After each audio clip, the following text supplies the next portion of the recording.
ఈ తమ్ముడు కనవాడాడు కానీ ఏం పిల్లని పట్టిండు పాటల పిట్టే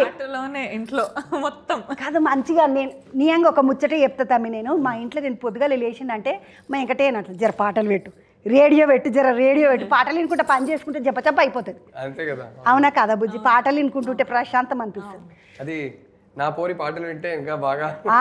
నీ పోరి పాటలు వింటే పానం అంతా లేచి వస్తుంది అయ్యా ఏం పిల్ల మస్తు శ్రీపాద చిన్మయి శ్రీపాద అంటే నువ్వు అదృష్టవంతుడు పోయిగా పైసలు ఇవ్వకుంటే అదృష్టవంతుడు బుజ్జి నువ్వే ఎట్లున్నావు అంత మంచిదేనా మీ అమ్మ మీ నాయన అందరు బాగున్నారా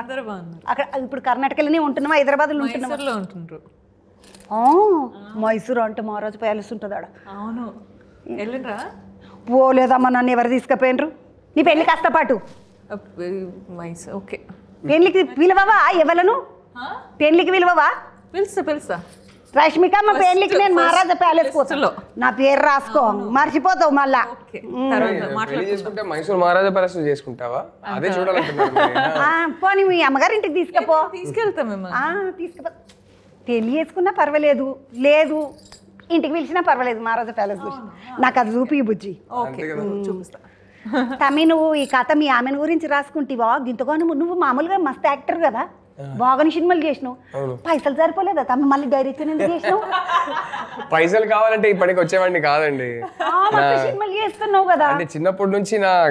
కళ ఇదే అంటే ఫిల్మ్ మేకర్ అవ్వాలనే యాక్సిడెంటల్ గా యాక్టర్ అయిపోయాను నేను ప్లాన్ అయితే అది కానే కాదు మసీంద్ర నీ ఇంకా చూసినావా ఇక ఈడ నోస్ట్ లేదురా బస్ స్టాండ్ చాలా మంది కావాలనుకుంటారు కారు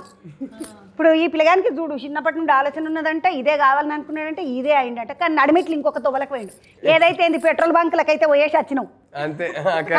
ఇప్పుడు బండి నడిపియాలనుకున్నావు పెట్రోల్ పోసుకోవాలి కదా అదికి పెట్రోల్ పోసుకొని ఇట్లా వచ్చినావు అదే జరిగిందండి అసిస్టెంట్ డైరెక్టర్ పని దొరకట్లేదు కానీ ఏదో ఆడిషన్ క్రాక్ చేస్తే యాక్టర్ అయిపోయా అది సో సరే అని చెప్పి నువ్వు అందులో ఇట్లా హోటల్లో కూర్చొని ఉంటే ఎవరో నేను చూసి నడు బాగున్నావు మోడలింగ్ చేస్తూ పాన్ పిలిచినరట తమ్మి నేను అవును మీకేనా తెలుసు తెలియదమ్మా పొరలు చెప్పరావు ఇప్పుడు ఛానల్కేంచి వస్తుంటే పొరలు అన్ని చెప్తారు అలా మోడలింగ్ కెరియర్ స్టార్ట్ అయిందండి బాంబేలో అలా యాడ్స్ చేసా దాని తర్వాత యాక్టింగ్ అయితే నేను ఏదో ఒక ఆఫీస్లో పిలిస్తే అసిస్టెంట్ డైరెక్టర్ జాబ్ ఇవ్వడానికి పిలుస్తున్నారేమో అనుకుంటే వాళ్ళు ఆడిషన్ చేసి పంపించేసి హీరో అన్నారు సరే హీరో అయిపోయా తంత బుర్రల బుట్టలు వాడు అంటే ఇదే చూడండి కాదా బుజ్జి అవు నువ్వు ఒకటి చలో అని ఒక సినిమాతో వచ్చినావు తెలుగులకి అంటే తెలుగు కంటే ముందే కన్నడంలో వేసినావంట కదమ్మా అవును ఇప్పుడు కన్నడము తెలుగు హిందీ తమిళము మలయాళము ఇంకెటెటు పోదాం అనుకుంటున్నావు మలయాళం చేయాలని ఉంది మలయాళం చేయలేదా చేయలే ఇంకా మరి రష్మిక మా బంగారు తల్లి లెక్క ఉంటుంది ముద్దుగా ఉంటుంది మంచిగా యాక్టింగ్ చేస్తుంది ఈమె యాక్టింగ్ చేస్తే తోపు ఎవ్వరు మధ్యలో రావద్దు రాణి లెక్క చేసినా శ్రీవల్లి లెక్క చేసినా ఎవరి లెక్క చేసినా తోపు మా పిల్ల తీసుకోండి మలయాళం వాళ్ళు అదే వినండి మోహన్ లాల్ సార్ తోటి చెప్పిస్తున్నా ఒకసారి మరా నేను మొన్ననే మాట్లాడి మోహన్ లాల్ సార్ తోటి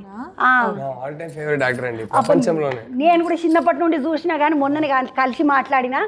మంచిగా మాట్లాడి ఉంటే సార్ నేను ఉంటాడేమో గుర్రాంచ్ అనుకున్నా కానీ మంచిగా మాట్లాడింది చాలా ఫేవరెట్ అండి నాకు తింటవా రష్మికమ్మ ఏమన్నా తింటా అన్నం తింటవా లేకపోతే ఉట్టి పండ్లు ఫలాలు రసాలు ఇవేనా అన్నీ తింటా నేను చూస్తే అసలు తిన్నట్టే లేవు పాటు నేను నీకోసం అని లేలే పాటిగా తినుండి మీ ఇద్దరు ముచ్చట పెట్టుకుంటే తినుండి నేను అటుకులు పోపుకి వేసిన అటుకులు అంటే తెలుసా నేను మా ఇంట్లో నా చేతితోటే వేసిందమ్మా మంచిగా రైస్ కాదు అటుకులు అటుకులు అంటే ఏమంటారు హిందీలో పోహా అంటారు కదా చూడవా అటుకులే చూడవా పోహా చూడవా వితౌట్ ఆయిల్ వితౌట్ ఆయిల్ బాగా దొడ్డుగా ఉన్నా కదమ్మా నేను ఓకే కొంచెం డైటింగ్ అంటే ఇగో ఇది నూనె లేకుండా వేయించుకోమన్నారు చాలా బాగుందండి ఇది చేసుకొచ్చిన